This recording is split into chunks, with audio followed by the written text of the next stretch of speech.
ನಮಸ್ಕಾರ. ಇವತ್ತು ವಾರದ ಮಾತಿನಲ್ಲಿ ನಾವು ಅಡಿಕೆ ಬೆಳೆಯಲ್ಲಿ ಪೋಷಕಾಂಶ ಮತ್ತು ನೀರಿನ ನಿರ್ವಹಣೆ ಬಗ್ಗೆ ಒಂದಿಷ್ಟು ಮಾತಾಡ್ತಾ ಹೋಗೋಣ. ಕಳೆದ ಬಾರಿ ನಾವು ಅಡಿಕೆ ತೋಟದ ವಿಸ್ತೀರ್ಣತೆ ಬಗ್ಗೆ ಮತ್ತು ಅದು ಹೆಚ್ಚಾಗ್ತಿರೋದ್ರ ಬಗ್ಗೆ ಮತ್ತು ಆತಂಕ ಪಡ್ತಿರೋದ್ರ ಬಗ್ಗೆ ಮತ್ತು ಉಪಬೆಳೆಗಳ ಬಗ್ಗೆ ನಾವು ಮಾತಾಡಿದ್ದು. ಇವತ್ತು ಅಡಿಕೆ ಜೊತೆಯಲ್ಲಿ ಉಪಬೆಳೆಗಳನ್ನು ಬೆಳೆಯೋದು ಎಷ್ಟು ಮುಖ್ಯನೇ ಹಾಗೆಯೇ ಮಣ್ಣಿನ ಫಲವತ್ತತೆಗೆ ನಾವು ಪೋಷಕಾಂಶಗಳ ನಿರ್ವಹಣೆಯೂ ಅಷ್ಟೇ ಮುಖ್ಯವಾಗ್ತಾ ಹೋಗುತ್ತೆ. ಇವತ್ತು ಅಡಿಕೆ ಬೆಳೆ ಜೊತೆಯಲ್ಲಿ 3-4 ಬೆಳೆಗಳನ್ನು ನಾವು ಕಾಂಪೋಸ್ ಮಾಡಿದ್ವಿ ಅಂತಂದರೆ ಅದಕ್ಕೆ ಅಷ್ಟಕ್ಕೂ ಆಹಾರ ಬೇಕಲ್ಲ, ಅಷ್ಟಕ್ಕೂ ಪೋಷಕಾಂಶಗಳ ಕೊರತೆ ಆಗಬಾರ್ದಲ್ಲ. ಆ ಕಾರಣಕ್ಕಾಗಿ ನಾವು ಪೋಷಕಾಂಶದ ನಿರ್ವಹಣೆ ಬಗ್ಗೆ ಹೆಚ್ಚು ಒತ್ತು ಕೊಡಬೇಕು. ಇವತ್ತು ನಾವು ಅಡಿಕೆನಲ್ಲಿ ಹೆಚ್ಚೆಚ್ಚವಾದಂಥ ಪೊಟ್ಯಾಷನ್ನ ಸುರಿಯೋಂಥ ಮೇಲಿಂದ ಸುರಿಯೋಂಥ ಕೆಲಸನ ನಾವು ಮಾಡ್ತಾ ಇದ್ದೀವಿ. ಆದರೆ ಅಡಿಕೆನಲ್ಲಿ ಏನಾಗುತ್ತೆ ಅಂತಂದರೆ ಗರಿ ಮೂಲಕವಾಗಿ ಪೊಟ್ಯಾಷ್ ಬರುತ್ತೆ ಮತ್ತು ಅಡಿಕೆ ಫಲದ ಮೂಲಕವಾಗಿ ಹೊರಗೆ ಬರುತ್ತೆ. ಅದನ್ನೆಲ್ಲ ಮತ್ತೆ ರಿಫಿಲ್ ಮಾಡೋಂಥ ಕೆಲಸ ಮಾಡಬೇಕು ಅಂತೇಳಿ ಕಳೆದ ಹಿಂದಿನ ಎಪಿಸೋಡ್ಗಳಲ್ಲಿ ನಾನು ಮಾತಾಡಿದ್ದೆ. ಆದರೆ ಇವತ್ತು ನಾವು ಪೋಷಕಾಂಶಗಳ ನಿರ್ವಹಣೆ ಬಗ್ಗೆ ಹೇಗೆ ಅಂತಂದರೆ ಒಂದು ಸೂಕ್ಷ್ಮವಾಗಿ ನಾವು ಅರ್ಥ ಮಾಡ್ಕೋಬೇಕಾಗಿರೋಂಥದ್ದು ಅಂತಂದರೆ ಅದಕ್ಕೆ ಬೇಕಾಗಿರೋಂಥ ಲಘು ಪೋಷಕಾಂಶ ಮತ್ತು ಸೂಕ್ಷ್ಮ ಪೋಷಕಾಂಶದ ಜೊತೆಯಲ್ಲಿ ಪ್ರಧಾನ ಪೋಷಕಾಂಶಗಳನ್ನು ಪರಿಪೂರ್ಣವಾಗಿ ಅಲ್ಲಿ ಸೇರೋ ಅಂಥ ಕ್ರಿಯೆಗೆ ನಾವು ಮಾಡಿಕೊಡ್ಬೇಕು. ಅದು ಎಲ್ಲಿಂದ ಸಿಗುತ್ತೆ ಹಾಗಾದರೆ? ನೈಸರ್ಗಿಕವಾಗಿ ನಾವು ಈ ಪೋಷಕಾಂಶಗಳನ್ನು ಬರೀ NPKನ ನಾವು ಸಪ್ಲೈ ಮಾಡೋದಕ್ಕಾಗಿ ನಾವಿವತ್ತು ಲಕ್ಷಾಂತರ ರೂಪಾಯಿನ ರೈತರು ಖರ್ಚು ಮಾಡ್ತಾ ಇದ್ದಾರೆ. ಆದರೆ NPK ಪ್ರಧಾನವಾಗಿ ಸಿಗೋಂಥ ಈ ಪೋಷಕಾಂಶಗಳಲ್ಲಿ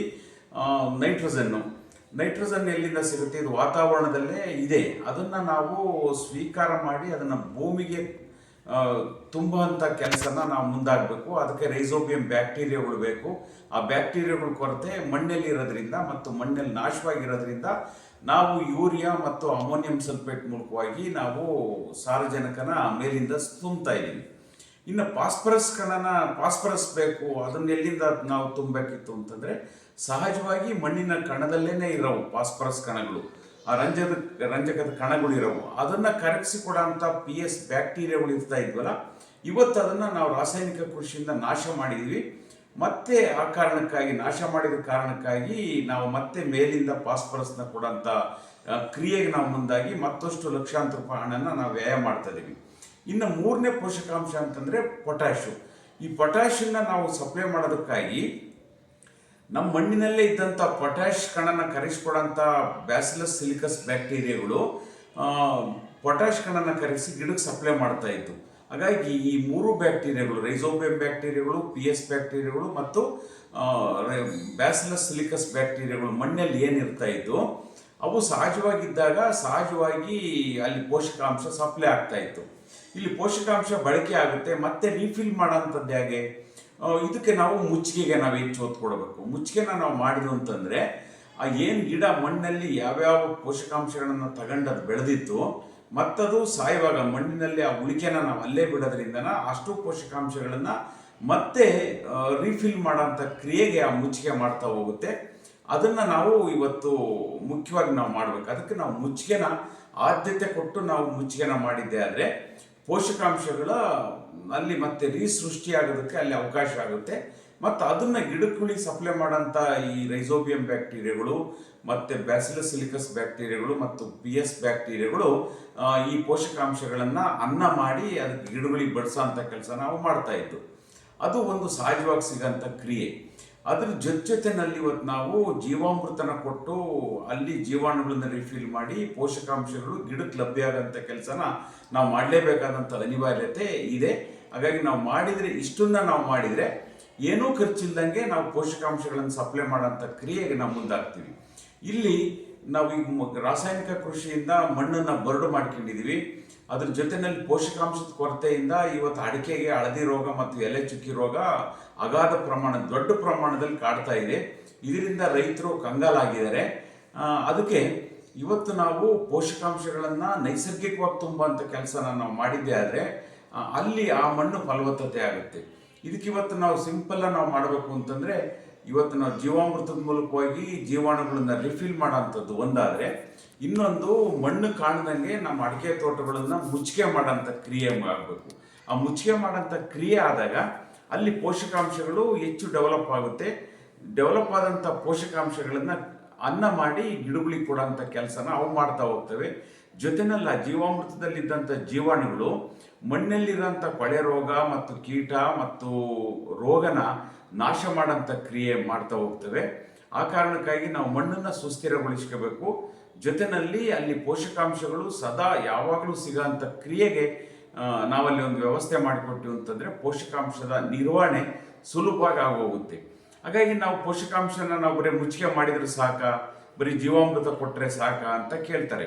ಆದರೆ ಇಲ್ಲಿ ಜೀವಾಮೃತ ಕೊಡೋದ್ರ ಜೊತೆಯಲ್ಲಿ ಮುಚ್ಚಿಗೆ ಮಾಡೋದ್ರ ಜೊತೆಯಲ್ಲಿ ನಾವೇ ಮಾಡ್ಕೊಂಡಂಥ ಸಾವಯವದ ಕರಗಂಥ ವಸ್ತುಗಳನ್ನ, ಅಂದರೆ ಗೊಬ್ಬರನ, ಕಾಂಪೋಸ್ಟ್ ಇರ್ಬೋದು, ಹಸಿರೆಲೆ ಗೊಬ್ಬರ ಇರ್ಬೋದು, ಅಥವಾ ನಾವು ಸಗಣಿ ಗೊಬ್ಬರ, ತಿಪ್ಪೆ ಗೊಬ್ಬರ ಇರ್ಬೋದು, ಅದನ್ನು ನಾವೇ ಮಾಡಿಕೊಂಡು ಅಲ್ಲಿ ಕೊಟ್ಟಾಗ ನಮಗೆ ಅಧಿಕವಾದಂಥ ಖರ್ಚು ಕಡಿಮೆ ಆಗ್ತಾ ಹೋಗುತ್ತೆ.